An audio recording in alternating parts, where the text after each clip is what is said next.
Look, I need to tell you something about humans, and I need you to listen carefully, because what I am about to say will sound absolutely insane. But I was there. I saw it happen. And if you do not believe me, well, that is your problem, not mine. My name is Vorik. I was a mid-level intelligence officer for the Kaltheen Sovereignty, which, if you are keeping track, no longer exists. Yes, you heard that right.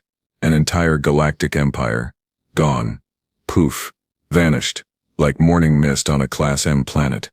And it was all because of one human female named Mara Kane. Ciao.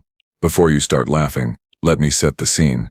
The Kaltheen Sovereignty controlled 47 star systems. We had a fleet of 6,000 warships. Our military academies were legendary. Our tactical superiority was unquestioned. We had crushed 17 different species over the course of 300 years. We were by any reasonable metric, unstoppable. And then we took her brother. I know. It sounds ridiculous. But stick with me here because this is where it gets interesting. It started on a nothing planet called Vesca 7, a backwater mining colony on the outer rim.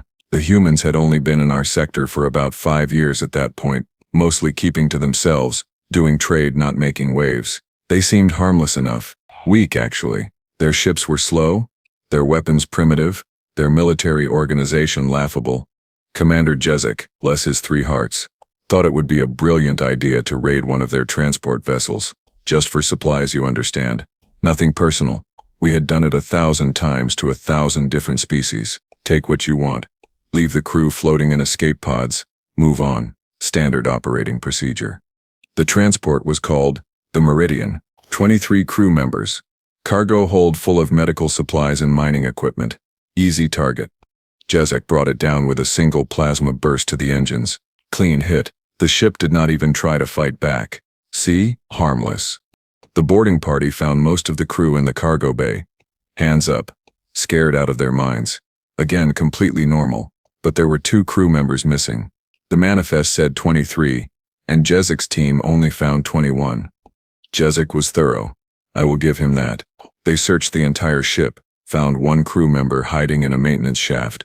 A young human male, maybe 20 standard years old. Brown hair, green eyes, completely terrified. His name was Daniel Kane. The other missing crew member? That was his sister, Mara Kane, but she was not on the ship during the raid. She had been planetside on Vesca 7, handling some trade negotiations. Now, here is where Jezek made his first mistake, and I say first, because he made several, each one more catastrophic than the last. Instead of leaving Daniel with the rest of the crew, he decided to take him prisoner. Why? Because the kid had been in the restricted section of the ship, near the communications array, and Jezek thought maybe, just maybe, the boy had sent out some kind of distress call. Spoiler alert, he had not. But Jezek did not know that, and by the time he figured it out, it was way too late.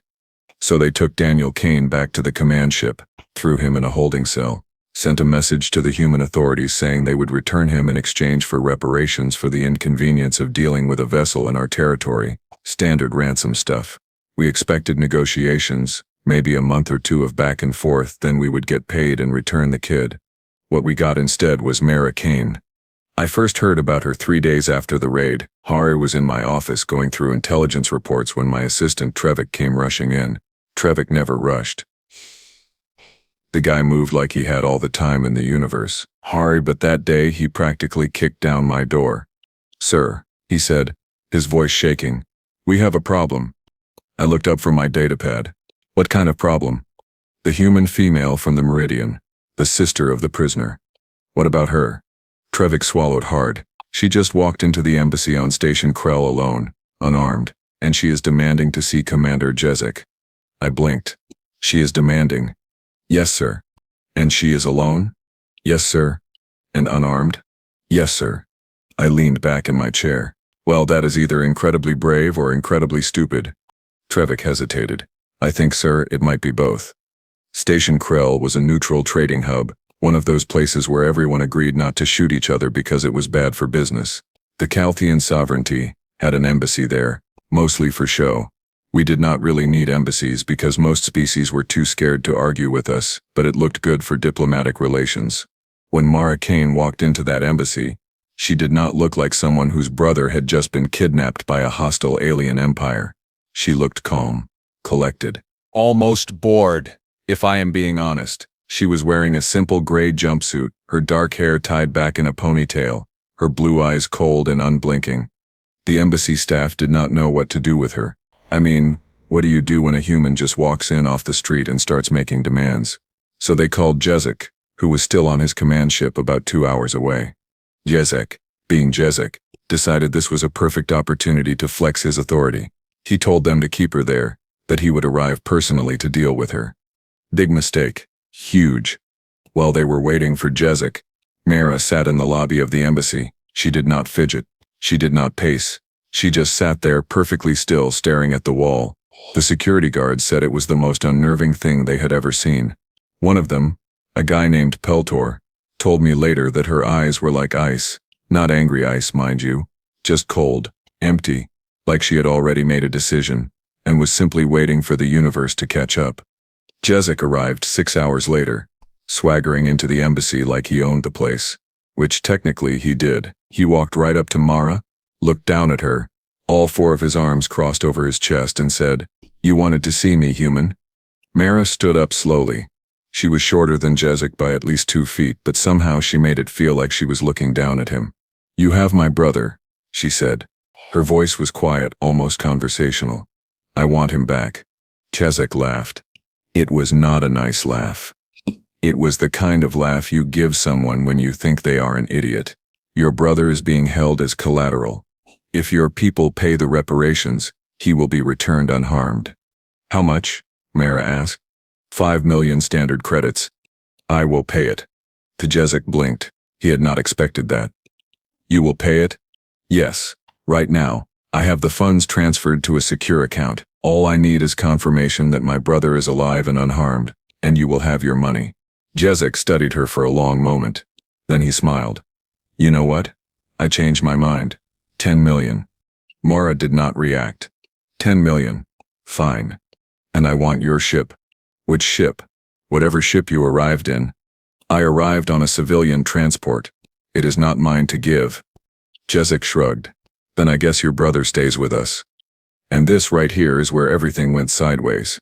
Because Mara Kane did not argue. She did not plead. She did not cry or beg or threaten. She just nodded, once, very slowly, and said, "Okay." Jezek frowned. "Okay?" "Okay," Mara repeated. "If that is how you want to play this, then we will play." Then she turned and walked out of the embassy. Jezek stood there, looking confused, and one of his aides said, "Sir, should we stop her?" "Why?" Jezek said.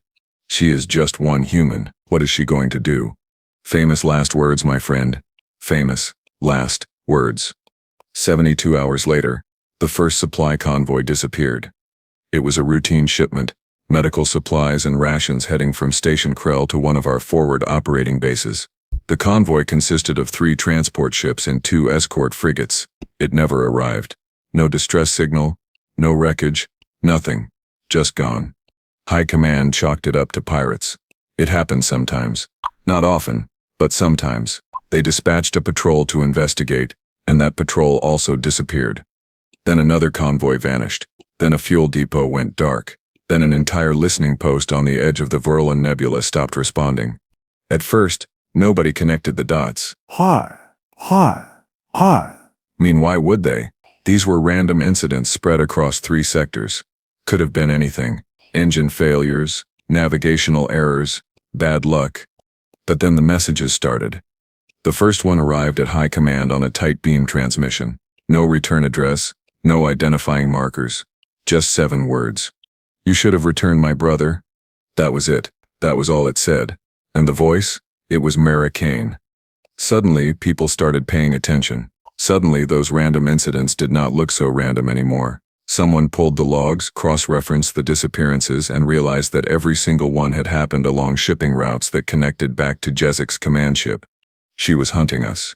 One human, one single, solitary human female, and she was systematically dismantling our supply lines. High Command sent out a priority alert. Find her. Stop her. Kill her if necessary. They dispatched hunters, bounty seekers, entire squadrons of warships, They put a bounty on her head so large that half the mercenaries in the sector started looking for her. Nobody found her. But she kept finding us. The attacks escalated. She hit a weapons depot on Calvera 9, destroying enough munitions to supply an entire battle group. She sabotaged a shipyard on the moon of Theros, crippling our ability to repair damaged vessels. She somehow infiltrated a communications relay and broadcasted our fleet movements to every pirate and smuggler within 100 light years. It was, and I cannot stress this enough, the most humiliating thing that had ever happened to the Kaltheen Sovereignty. An empire brought to its knees by one angry human with a grudge. And then came the incident at Outpost Taren. Outpost Taren was one of our most secure facilities, a black site where we kept high-value prisoners. It was buried inside an asteroid, shielded, heavily armed, with a garrison of 200 soldiers. Getting in was supposed to be impossible. Getting out was supposed to be even more impossible. Mara Kane walked in through the front door. I still do not know how she did it. The official report says she used stolen access codes and a forged identity, but I think it was simpler than that. I think she just decided that nobody was going to stop her, and so nobody did. Confidence is a hell of a weapon, and Mara Kane had enough of it to arm a fleet. She went straight to the detention block, found her brother's cell, and broke him out. Then, bored because apparently she had not made her point yet, she opened every single other cell in the facility. 23 prisoners. All of them dangerous. All of them very, very angry at the Kaltheen Sovereignty. She gave them weapons, pointed them at the guards, and walked out while the facility tore itself apart. By the time reinforcements arrived, Outpost Taren was a smoking ruin. 23 prisoners, loose in the sector, 200 soldiers dead, and Mara Kane, gone, vanished, like a ghost. Commander Jezik, to his credit, finally realized that he had made a terrible mistake. He sent out a message offering a truce. He said he was sorry that it had all been a misunderstanding, that he would personally guarantee the safety of her and her brother if she just stopped. Mara's response arrived 12 hours later. It was short. It was simple. It was terrifying. It was terrifying. No. And that, my friends, is where part 1 of this nightmare ends. Because what Mara Kane did next, that is when things really got interesting. But I am getting ahead of myself. The point is, when a human tells you no, you better listen. Because they do not bluff. They do not negotiate. They just keep coming, and coming, and coming, until either you are dead, or they are. And Mara Kane, she had no intention of dying. Not until the Kaltheen Sovereignty was gone. So where were we? Oh, right. The part where the entire Kaltheen Sovereignty realized that kidnapping Daniel Kane was the single worst decision in our 300-year history. Good times. After the Outpost Taren disaster, High Command went into full panic mode. When I say panic, I mean the kind of panic where people start doing stupid things very, very quickly. They called an emergency council meeting. Every military leader, every sector commander, every intelligence chief, including me. The meeting took place on the flagship Valorant, which was at the time the most heavily defended vessel in the entire fleet. 12 capital ships surrounded it. Fighter patrols every 6 minutes. Sensor arrays scanning everything within 3 light years. If Mara Kane tried anything, we would see her coming from 1,000,000 kilometers away. That was the theory.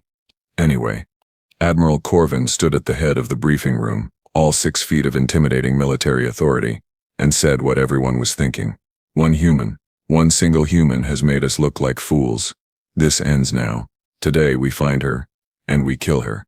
Someone in the back, I think it was Captain Thela, raised a hand. Sir, we have been trying to find her for 6 weeks. She is like smoke. Every time we get close, she is gone. Then we stop chasing her, Corvin said. We make her come to us. I did not like the sound of that. What are you suggesting, sir? Corvin smiled. It was not a nice smile. We have intelligence that suggests Mara Kane has been hiding on Station Krell. We send a strike team, level the entire commercial district if we have to. Someone there is helping her. We find out who. We find her. I stood up. Sir, with respect, Station Krell is a neutral hub. If we attack it, we will lose every trade agreement we have in this sector. I do not care about trade agreements, Corvin snapped. I care about not looking weak. You understand what will happen if word gets out that one human defeated the Kaltheen Sovereignty. Every species we have ever subjugated will see it as a sign. They will rebel. They will fight back. and we will spend the next century putting down uprisings. No, this ends now. I wanted to argue. I really did.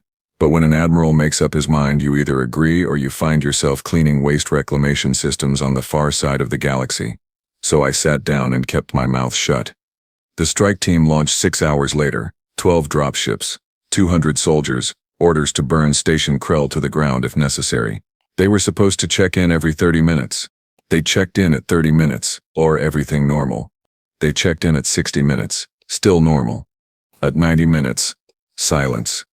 At 120 minutes, we received a single transmission. It was from the strike team leader, a veteran named Korash. His voice was shaking. She was waiting for us. She knew we were coming. She knew everything. It was a trap. It was all a trap. She is not here. She never was. She is. The transmission cut off. We lost 200 soldiers that day. The entire strike team, all gone, and Station Krell, untouched. Because Mara Kane was not there. She had never been there. She had leaked false intelligence, made us think she was hiding on the station, and then waited for us to make the move. And while we were busy sending our forces to Station Krell, Mara Kane was somewhere else entirely. She was on the Valorant. I still do not know how she got on board. Nobody does. The security logs show nothing. No unauthorized access. No breaches. No anomalies. It was like she teleported directly onto the ship. One moment, the Valorant was secure. The next moment, alarms were blaring and people were screaming. She did not come alone either. Remember those 23 prisoners she freed from Outpost Taren? Turns out, she had recruited them, armed them, trained them, and now they were loose on the flagship of the Kaltheen Sovereignty, and they were very, very motivated. The attack was surgical.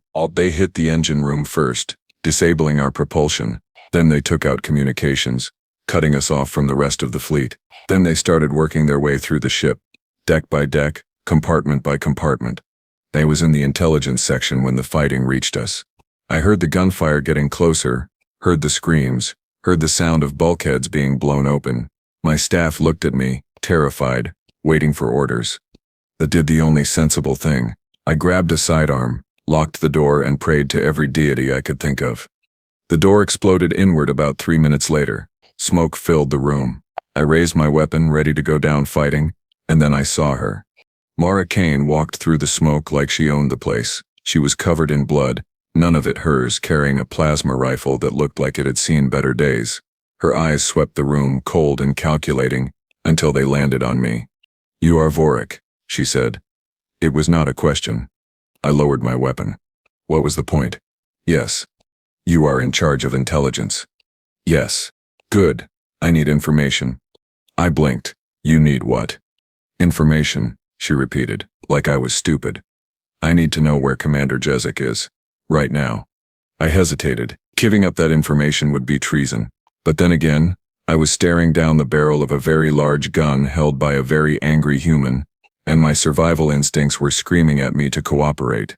He is on the command carrier Endurance, I said. 3 systems away, coordinates in the Halvor sector. Mara nodded. Thank you. Then she turned to leave. Wait, I said. That is it? You are just going to leave? She glanced back at me. You helped me. Why would I kill you? But we took your brother. You did not take my brother, Mara said. Jezik did. And his people. You are just intelligence. You push papers. You are not worth my time. And with that, she walked out. Just left. Did not kill me. Did not take me prisoner. Did not blow up the room. She just walked away. I sat there for a long time after she left, trying to process what had just happened. Then I did something that probably saved my life. I resigned. Right there. On the spot, I sent my resignation to High Command, packed up my things and left the Valorant on the first shuttle I could find. Best decision I ever made, because 3 days later the Valorant was destroyed. Completely, utterly. Nothing left but debris. Mara Kane had rigged the entire ship with explosives before she left, and when she was safely away she detonated them. 5,000 crew members. Gone. Including Admiral Corvin. The Kaltheen Sovereignty was in chaos. Half our fleet was scattered across the sector, chasing ghosts. The other half was too scared to leave port, worried that Mara Kane would pick them off one by one. And High Command? They were arguing among themselves, trying to figure out what to do. Commander Jezik, to his credit, finally understood the gravity of the situation. He released Daniel Kane, sent him back to human space with an official apology, and a promise that the Kaltheen Sovereignty would never interfere with human vessels again. Too little, too late. Because Mara Kane did not want an apology. She did not want promises. She wanted revenge, and she was going to get it. The Endurance was the most advanced warship in the Kaltheen fleet. It had shields that could withstand a supernova, weapons that could crack a planet in half. A crew of 8,000, and Commander Jezik, sitting in his command chair thinking he was safe. Mara Kane attacked the Endurance with a fleet of 12 ships. Not warships, mind you. Cargo haulers, mining vessels. Civilian transports, ships she had stolen, borrowed, or bought over the past 2 months. Ships that had no business being in a military engagement. And she won. I watched the battle from a safe distance, monitoring the comm chatter. It was absolute madness. Mara's ships came in fast, too fast for the Endurance's targeting systems to lock on. They swarmed it, firing everything they had. Suicide runs that punched through the shields by sheer volume of fire. The Endurance tried to fight back, but Mara had done her homework. She knew every weakness, every blind spot, every vulnerability. She had studied that ship for weeks, maybe months, and now she was tearing it apart piece by piece. Jezik's final transmission was broadcast on every channel. He was begging. Actually begging. Please, he said. Please, we gave him back. Your brother is safe. This is over. You won. Please just stop. Mara's response was calm, almost gentle. You took him from me, you made him suffer, you made him afraid, and you thought there would be no consequences. You thought you could do whatever you wanted because you were strong and we were weak. But here's the thing about humans. Commander, we do not forget, we do not forgive, and we never ever stop. The Endurance exploded 12 seconds later. Commander Jezik, 8,000 crew members, the pride of the Kaltheen fleet, gone. And that was it. That was the end. Because after the Endurance fell, nobody wanted to fight anymore. The remaining fleet commanders looked at each other, looked at what was left of their empire and decided that maybe, just maybe, the Kaltheen Sovereignty had pushed its luck too far. Within a month, the empire collapsed. Subject species declared independence. Trade routes were abandoned. Entire sectors went dark. High command tried to hold it together, but it was like trying to hold water in your hands. The harder they squeezed, the more it slipped away. The Kaltheen Sovereignty, 300 years of conquest and dominance, destroyed by one human who loved her brother. I tracked down Mara Kane about 6 months later, found her on a quiet colony world, living in a small house by a lake. She was with her brother Daniel, who looked healthy and happy, completely recovered from his ordeal. I did not approach her. I just watched from a distance, trying to understand, trying to figure out how one person could do what she did, how one person could have that much determination, that much focus, that much sheer stubborn refusal to quit. She saw me, of course. She always saw everything. She walked over, hands in her pockets, and said, "Hello, Vorik." "Hello, Mara. Are you here to kill me?" I laughed. It was a bitter sound. "Oh. I am here because I need to understand how. How did you do it?" Mara looked out at the lake, watching her brother skip stones across the water. "It was not complicated," she said. "Your empire was built on fear, on the idea that you were stronger, that you could take whatever you wanted and nobody could stop you. But fear only works until someone decides they are not scared anymore. And I stopped being scared the moment they took Daniel. But you were one person, against an empire." "Yes," Mara said. "But I had something you did not." "What?" She smiled. "A reason to win. And that right there is the lesson. You can have all the ships, all the weapons, all the soldiers in the galaxy. But if you do not have a reason to fight, if you are just going through the motions, following orders, protecting an empire that does not care about you, then you have already lost. Because somewhere out there, there is always going to be someone like Mara Kane, someone with nothing to lose and everything to fight for. Someone who will look at your empire, your fleets, your power, and say, I do not care. You took something from me and I am taking it back. And if I have to burn down everything you built to do it, then so be it. The humans have a saying, do not start a fight you cannot finish. The Kaltheen Sovereignty started a fight with the wrong human, and she finished it. I left that colony world a few hours later, never saw Mara Kane again. Last I heard, she and her brother were doing well, living quiet lives, staying out of trouble. But sometimes, late at night, I think about what she said, about having a reason to win, and I wonder what would happen if humanity ever decided as a species that they had a reason to fight, really fight. Not just one person, but all of them. I hope I never find out. Because if Mara Kane could destroy an empire for her brother, what could a billion humans do for each other? That is a question I never want answered. So here is my advice if you are listening. If you ever encounter a human, be polite, be respectful, and, for the love of all that is sacred in the universe, do not take their family. Because they will come for you. They will not stop. They will not surrender. They will not forgive. They will just keep coming. And when they are done, your empire will be nothing but a cautionary tale told by survivors like me. A story about what happens when you underestimate the wrong species. A reminder that strength is not measured in ships or soldiers or star systems. It is measured in how far someone will go for the people they love. And humans, they will go all the way.